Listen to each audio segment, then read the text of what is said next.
হয়। এই দুঃখ, কষ্ট, বিপদ আমাদের কোমরকে সোজা করে, আমাদের পায়ের মাটিকে শক্ত করে। চিল্লায় বলেন ঠিক কিনা?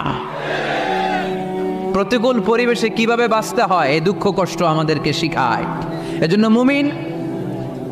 মুমিন বান্দার বৈশিষ্ট্য হচ্ছে দুঃখ কষ্ট বেদনা জ্বালা এগুলোতে সে আপসেট হয় না, সে হাল ছেড়ে দেয় না, সে ভরসা রাখে একজনের উপর। চিল্লায় বলতে হবে তিনি কে?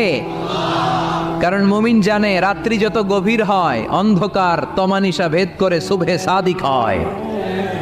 মুমিন জানে গর্ভবতী নারীর পেটের ব্যথা যেই দিন বাড়তে থাকে ওই দিনই নতুন মেহমান আগমনের সময় ঘনাতে থাকে। মুমিন জানে তার জীবনে দুঃখ কষ্ট বিপদ যত বাড়তে থাকে সুখের দিন কাছে আসতে থাকে।